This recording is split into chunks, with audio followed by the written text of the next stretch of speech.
God and the fellowship of the Holy Ghost be with us all evermore. Amen. All right. Well, for last week, we've been working our way through these sort of silent prayers, the more contemplative prayer, and we've sort of been ratcheting it up. This will be the last week of that. And we started off with just breathing exercises, and then we layered up to the next, which was centering prayer. And then last week we had the prayer of recollection from Saint Teresa, which is essentially a prolonged meditative recitation of the Our Father. So that was your homework. Hopefully you had a chance to do it. I would love to hear how that went for you. What fruits you got out of it, what you struggled with, if you had any insights. So let's hear it. How did your homework go?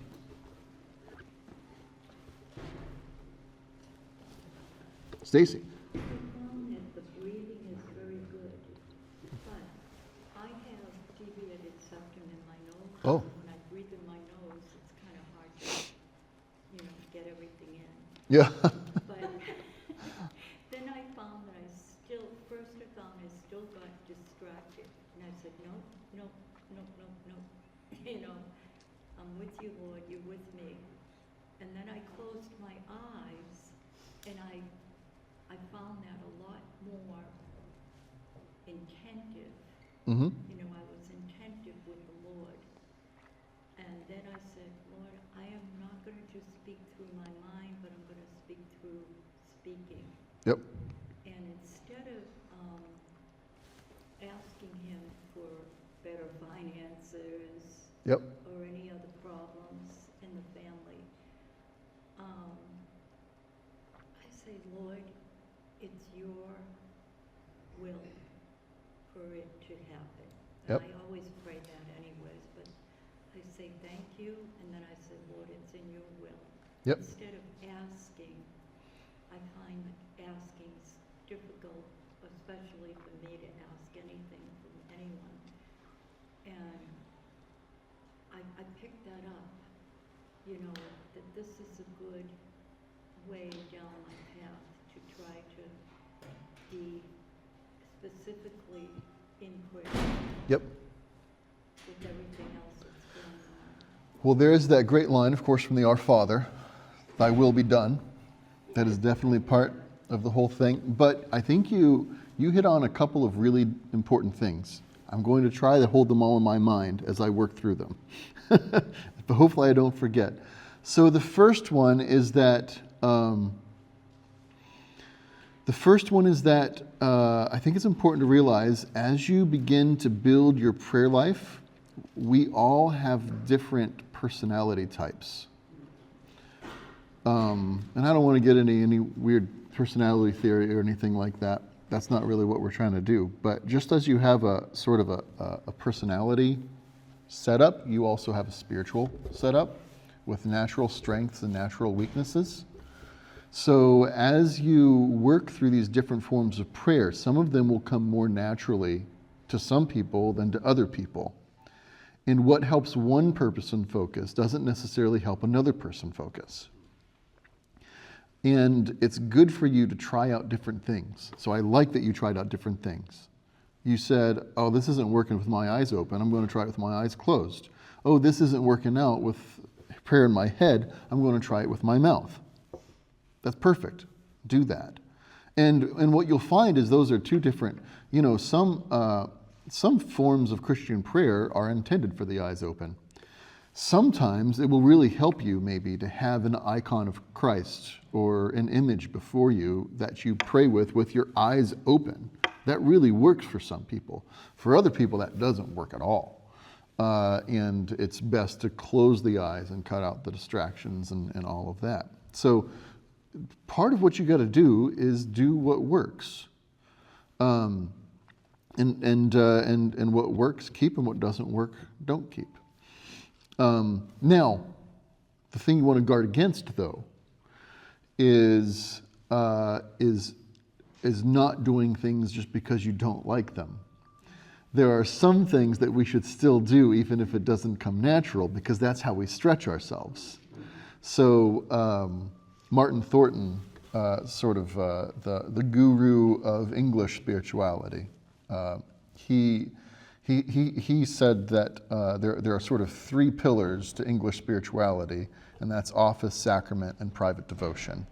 And he said for some people, the daily office is the very heart of their spirituality, and they love it, and they would never skip it. And he said for other people, it's just like, trudging through a swamp, and they hate it.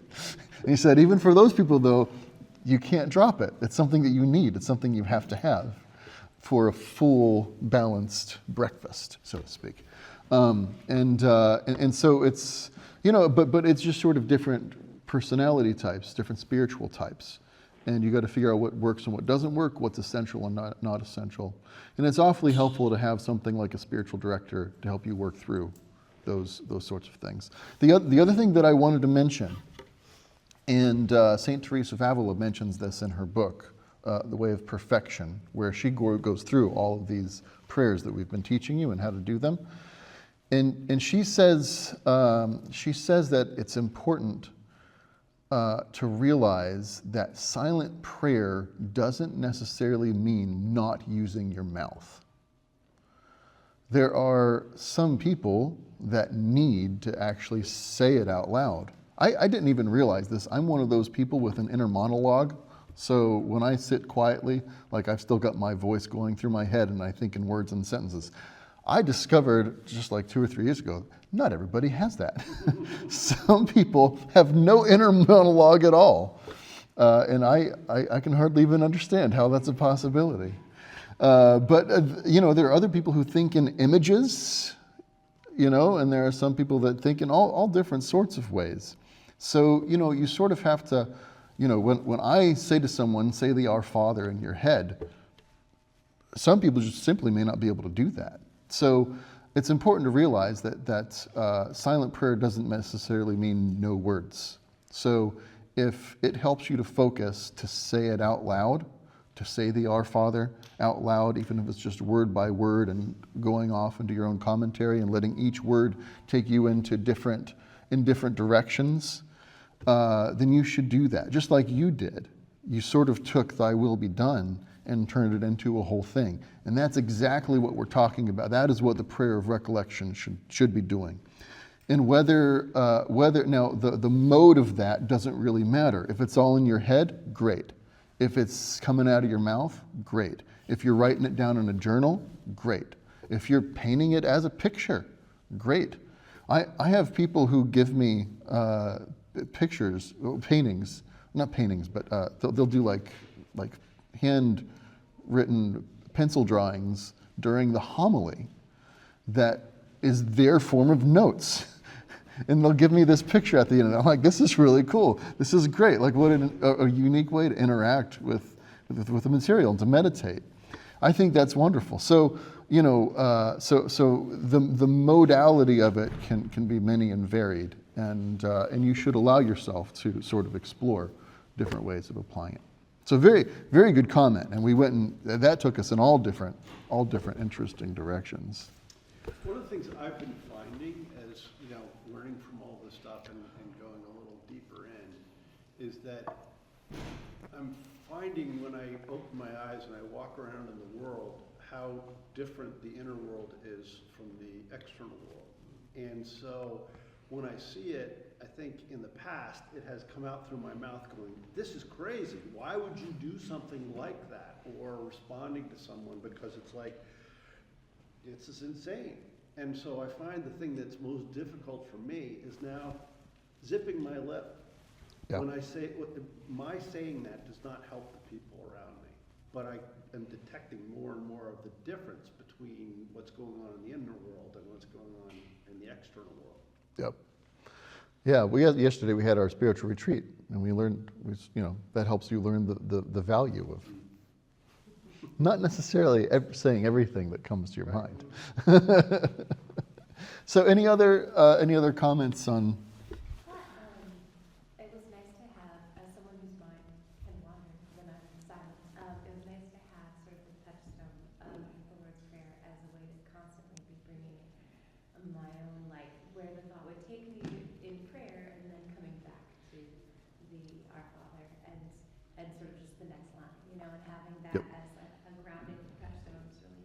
Yep. And it is a huge help and focus. And to that extent, it can sort of relate to go back to the lesson we had last semester on short prayers, which also help you to do the same thing. But it is nice to have a longer prayer like the Our Father, because you really can easily take an hour on the Our Father when you're teasing out every single word and every single phrase. And it does help you stay focused. And I sort of think of it like an outline. You know, like you have your point and then your subpoint and your subpoint and your subpoint, and the next point can have a subpoint and a subpoint and a subpoint, and then you can move on to the next word. You know, and that's sort of how I think of going through the Our Father like that. Is you've got these points and subpoints, and it really can turn into something huge. And the beauty of the Our Father is that it's a perfect prayer. It's just always applicable. It means something different in every new situation. And I'm always shocked every time I come back to it, and it's meaning something completely different and applying to a new situation in a different way. And you know, I would like to say, I can say, you can do the same. You can do the prayer of recollection with other prayers that aren't the Our Father. Collects that you've memorized, Bible verses that you've memorized, you know, any variety of things. But the Our Father is the prayer our Lord taught us to pray, and it is the perfect prayer. It's kind of hard to beat, and you know, I find myself going back to it essentially all day long, without stopping. Any other thoughts or experiences on the prayer of recollection? I think even when you're silent when you pray, he still hears us. Yep. Which is awesome. Yep. You know. And that kind of moves into where we're going next, with the prayer of quiet, which is what we're going to learn today. You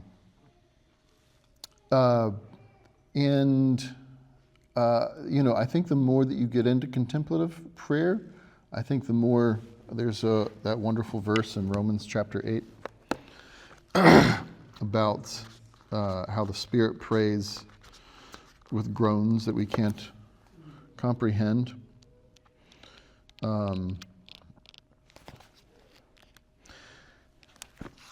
These thin pages, one little turn and you're in the next book. All right.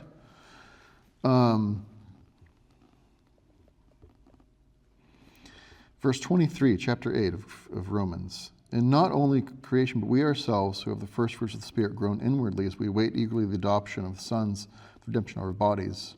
Well, no, that's not actually a thing. Likewise, there's verse 26. Likewise, the Spirit helps us in our weakness, for we do not know what to pray for as we ought. But the Spirit himself intercedes for us with groanings too deep for words. And he who searches hearts knows what is the mind of the Spirit, because the Spirit intercedes for the saints according to the will of God. Isn't that wonderful? And I think the further that you get into silent and contemplative prayer, the more you begin to really experience that, and that you know, our prayers are tapping into that. And you don't necessarily need words to do that. The Spirit's own prayers transcend words. And so our prayers too can. Oh, this is Bible. Yeah, that was Romans chapter 8, verse, I think I said 26, verse 26. 26. 8:26. Read the whole chapter. It's a good chapter. Romans 8:28, 8:38.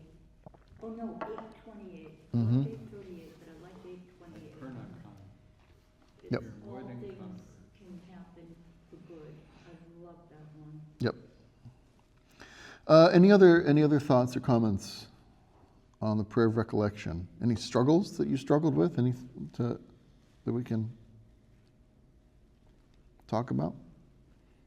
We all probably have the same struggles. Okay. Well, I guess you're forcing me on to move on to onto the next lesson a little early. This might be a short class today.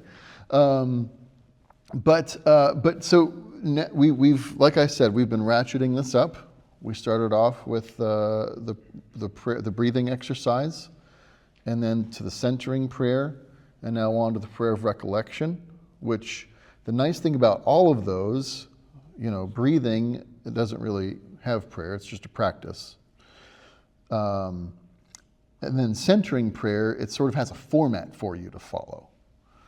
And then the next one, the prayer of recollection, it's just going slowly and intentionally through the Our Father. So it's recollecting under all of that. It still has something for you to do.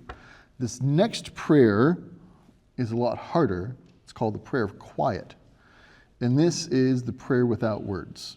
And this is the reason that we've sort of been slowly coming up to this point to introduce this, because it's really the most difficult of all of them. But St. Teresa writes her book for beginners. She's very clear about that. And so this is something that is within your reach, and you have to begin someplace. And I think it's good to sort of begin with something simple, like the breathing exercise, and then bring it up higher. So what is the prayer of quiet? It's precisely what it sounds like. It's a prayer without words. The way that I like to think of it is, if you go back to, I'm sure most of you have probably taken my Christian Foundations class.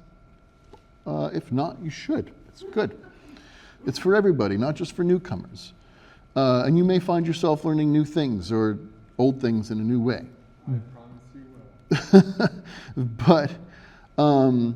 But one of the first lectures in that class, we talk about what do we mean by the word God. And the classical definition of what we mean by the word God is that God is the very act of being itself, being as such. In that we all participate in God's being. And of course that connects back to Exodus and Moses and the burning bush. When Moses asks God, "Who are you?" What does he say? "I am," which is the personal form of the verb to be, right? And so I think that there's a huge lesson in this by itself. And what prayer ultimately is about is not what you're saying and not what you're learning and not how you're changing. Those are effects of prayer. What prayer really is about is just being with Jesus.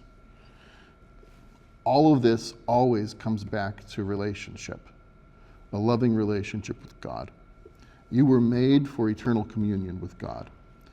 And the beautiful thing about that is you can begin to experience that now. You don't have to wait until you die and go to heaven to reap the fruits of our salvation. When you're in, for instance, in a marriage relationship or something, the best times are not when you're talking or doing something or whatever. It's when you're just present with each other. When you get past the point where you have to use words, when you have to talk, and you can just be there and be present. And that's really what the prayer of quiet is. Just allowing yourself to settle in and just be. And to be in his presence. Now, we've sort of, to a degree, introduced this already. So if you go back to our lecture last semester on Lectio Divina, remember there were certain stages to Lectio Divina? This is why I like to start with Lectio as one of the first prayers that you learn. It's because Lectio Divina itself sort of has this method of ratcheting up higher and higher and going through those different stages, where the first one is reading, and then that goes into meditation, which is a mentally active state, then moves up into prayer, which is taking what we've learned and applying it to our lives, and then it finally moves up into contemplation, which is just appreciating and sitting with what you've received and sitting in the presence of God. So what the prayer of quiet does is it goes straight to contemplation. It goes straight into that quiet state. And the goal here really is that you're not thinking anything. You're not getting distracted by anything. You're just completely available to the Lord. And you're just enjoying his presence wordlessly.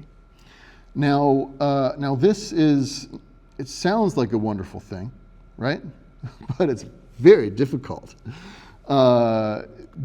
And the reason that this is sort of one of the more experienced forms of prayer is because with all these other prayers that we've been learning have methods to help keep you from getting distracted, right? The prayer beads, busy your hands. The Our Father busies your mind. Visio Divina busies your eyes. You've got all these different things. So much of Christian prayer is trying to deal with distractions so that you can reap the benefits of just enjoying God's presence. This goes straight to the heart of it. And it gives you no helps other than just do it. Just be present. And so I do want to give you some helps. So I would suggest when you start this, start off, first of all, go to the bathroom. Get a drink. Because if you don't, the second you sit down, you'll be like, oh, I gotta go to the bathroom. That's the first, your body will be the first distraction. It'll make sure of it. Find a quiet place and a quiet time, and a time where you have an extended period of time. Sit comfortably in a chair. You don't need to go cross-legged and do some sort of an om or some silly thing like that. Just get comfortable, okay? And go through this whole process that we've already talked about, okay? So start with the breathing exercises, move into centering, and then go into a little bit of recollection. Maybe not the full hour of it, but just say a couple of Our Fathers, okay? And then just sit and try not to think of anything. The first thing that will happen is you'll think of something. Usually what will come to you first is things that you're worried about, okay? And what I usually suggest people do with that is just hand it over to Jesus. Say, I see this thing, I recognize it, here you go. This is not mine anymore, this is not my burden to bear, this is your burden. Send it to him. And then you'll try to settle back in, and another worry will come. Maybe it'll be the same worry, because if you have some significant anxieties, then they'll keep coming back. They don't want to go away. Sadly, I think sometimes we get addicted to our anxieties. We don't want them to go away either. That's something that you'll have to deal with in the process of prayer. But this is a wonderful prayer to help with that, because you just keep giving it to him. You just keep taking off your back and giving it to him. And eventually, those things quiet down. They become fewer and fewer and smaller and smaller. And any time some distraction comes, don't beat yourself up for it. Don't get angry at yourself. It's natural. It'll happen. Don't worry about it. Just take that thing and hand it off to him. Just everything that comes at you, just give it to Jesus. That alone is a wonderful practice. And oftentimes it will probably take, you can try to practice this for 5 minutes a day or so, but you probably won't get through to the real quiet if you do that. It takes 10, 20, sometimes 30, 40 minutes, especially if you're new on it. It could take weeks of practice. But I still think that there's a great deal of, having done it myself, I think that there's a great deal of value. And actually, there's a lot of research that has been done on this specific form of prayer, and a lot of the health and mental benefits that come along with it are pretty significant. Big books have been written about this. I read one by a couple of Harvard professors who weren't themselves religious. One was an agnostic and the other was an atheist, and they went and they had all of the scientific evidence of how very beneficial this form of prayer is on a scientific, statistical level. But at the end of the day, the goal is not the method. The goal is not just to have no thoughts. The goal is to be present with the Lord. I think there was a question over here. Yeah, I was wondering, you mentioned the inner monologue of words, thoughts. Like, what have you found to be, like, they're not necessarily all worries or They're not. anxieties, they're Just words. words. That's right. What have you found? So what helps for me is, and sometimes I don't even know I'm doing it, when I notice that I'm going, that I'm thinking and going through words, I usually like to have a word or a phrase, which for me is Our Father. That's all I say. I don't go on to the whole prayer. I just, I start thinking about something in Our Father, and I try to hold that quiet. And then as soon as I start going off again, I'll come back, Our Father. So, I think it's wonderful when you can take that quiet, empty moment and hold on to it as long as you can. It's probably not going to last that long. And just as with Lectio Divina, we talked about with Lectio Divina how you sort of weave in and out of the different stages. It's not really a straight Lectio, Meditatio, Oratio, Contemplatio. It's usually Lectio, Meditation, Oration, Meditation, Lectio, Oration, Meditation, and back contemplate. It weaves in and out and goes back and forth. The same exact thing will happen with this form of prayer as well. And actually, after you sit silently with the Lord, you may find really beneficial thoughts coming to mind. Something you haven't thought about before. You may find yourself thinking of God in a new way, or thinking, oh, you know what, there's something I need to work on. Or thinking of a person and thinking, why am I thinking about this person? Well, maybe you need to pray for them. So once you get into that quiet and you start opening yourself up to the Lord, maybe he doesn't want you to sit there just quiet. Maybe he's got a plan. So don't work against that. So your prayer of quiet may turn into a prayer of meditation, which may turn into prayer. So, all of those stages of Lectio can be present in this one, and that's not necessarily a bad thing. Work with it, let it weave and go. But, and I find that the best moments of quiet that I really hold on to come at the end of meditation and come at the end of oration, of prayer, or oratio. So if you allow yourself to sort of take that to its full end, wherever God leads you, then once you get to the end of that, you can just rest, like resting at the end of a journey, which is a much better rest than just trying to rest when you just are forcing yourself to do it. Be still, yeah. So, Terry? There have been occasions where I have been restless and I did not understand why. And I would set myself apart from whatever was going on and I would ask, please help me understand why I'm feeling this way. Why am I feeling this way? And in one dramatic example, a name from my past came up. And I was up in far into Maine, and she was in New York. And so she came to mind. And then I was obedient, and I called her to find out that her husband died the night before. Wow. I've heard all sorts of these sorts of stories. People will say, this name was just on my mind. And, if that happens, pray for it. Because quite often, I hear people say, they find out, the next day or a week or two later that such and such a thing happened at just that time. So, and I think that that's the value of this form of prayer especially, and it's just sort of making yourself present and available to God and just being with him. Did anyone else have any more questions? Because there's one more thing I want to move on to before. You mentioned images. I'm an image guy instead of a word guy. And when I started doing this actually a while ago, an image came to me of standing at the parapet of a very tall tower. And you look down and the clouds are around you because it's so tall, and there's a stairway that goes up through the middle of the tower to where I'm standing. And so I started picturing these thoughts that would come in the middle of this stuff that are not thoughts that I want, and they would come up to the top. And the idea was to grab them by the scruff of the neck and back and toss them off the parapet and watch them go down and disappear into the clouds.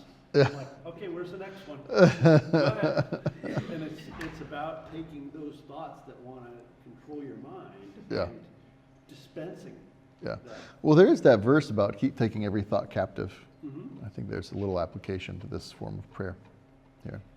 How do you prevent yourself from sort of feeling like you're falling asleep in the stillness? 'Cause that's sort of, So actually, this is a great way to fall asleep. like So you're sitting in the chair and this is your prayer time, and you're just sort of sitting and being, I- you're like, oh my gosh, am I just drifting off? Like, is that the enemy making you feel like you're sleeping, or are you actually? Is that So two quick comments. First of all, I intentionally do the prayer of quiet as I'm falling asleep.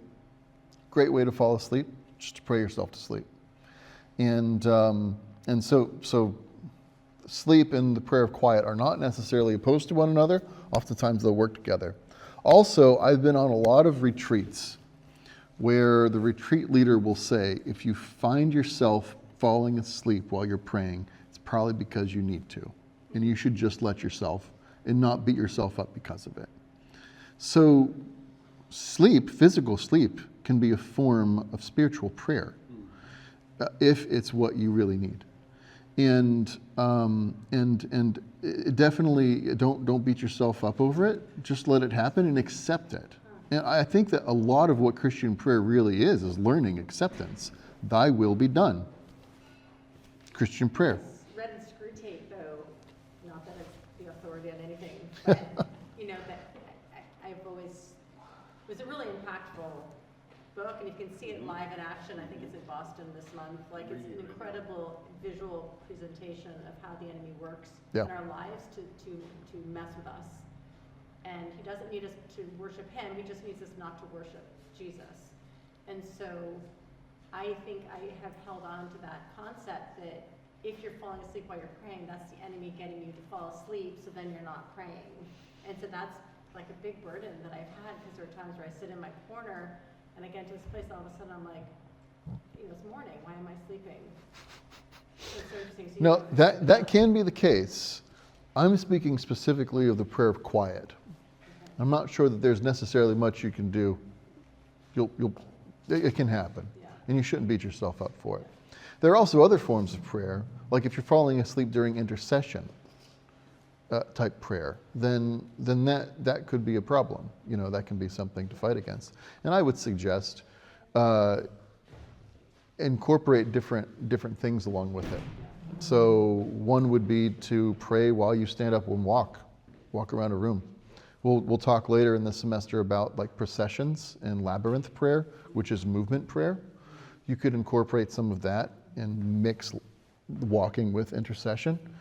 You could use something to focus on, like an icon of Christ or something like that. So it's more like you're looking at something and talking. You could also use, I've always got some beads on me. If you just occupy your body, that helps you focus and pay attention. So, you know, if it comes to something like intercession where you don't want to be falling asleep. You know, or just like get settling in, like I think of it in the prayer of quiet. I Yep. don't have a name for it, but it's just like just settling and just being and like resting in Yep. his presence. But Yep. But I do think, especially when it comes to the prayer of quiet, if you fall asleep, you may need it. And that may be just one of those other things you have to offer to God and say, okay, thy will be done. So there's one more thing that I want to get to before I go. And St. Teresa talks about this as well. It's that sometimes the prayer of quiet, and any prayer really, can lead to another prayer, which is called the prayer of union. Okay? And you have to distinguish the two. There's the prayer of quiet, which is what you're doing. And then there's the prayer of union, which is something that God alone does. This is an experience of ecstasy, where God really shows up. You lose track of time, you lose track of space, you lose track of the world, and you're just there and present with him and completely lost in him. That's not something that you can create. That's not something that you can choose. God may choose to give you that gift, and he may not choose to give you that gift. It may last a second. It may last the rest of your life. Who knows? It's not up to you. But ultimately, that's where we're all headed, is ecstatic union with God. And if you do experience it, it would probably be the only thing you ever want to experience again. And ultimately, that's what prayer is all about. Is union with Him. But you do have to be careful, because once again, that's not something that you do. That's something that He does, and we can't choose whether or not He allows us to experience that. But what we can do is open ourselves up to it. It may not be our choice to experience it, but it is our choice to make ourselves available for it. And I can tell you this much: if you don't make yourself available for it, it will probably never happen. If you do make yourself available to it, it might. And I think that makes it worth it. And the prayer of quiet is one of the best ways, I think, to make yourself available to it. So that's your homework. Going home, try and practice the prayer of quiet. It will probably work out best if you can clear out a lot of time for yourself. Let's say an hour. That can be really difficult, so just put as much time towards it as you can. Maybe the best time to do it is when you're trying to fall asleep at night, and just see where it goes. Okay, we'll talk about it next week and then move on to some different forms of prayer. Let's close with the Our Father. Our Father, who art in heaven, hallowed be thy name. Thy kingdom come, thy will be done, on earth as it is in heaven. Give us this day our daily bread, and forgive us our trespasses, as we forgive those who trespass against us. And lead us not into temptation, but deliver us from evil. For thine is the kingdom and the power and the glory, forever and ever. Amen. Thank you, everybody.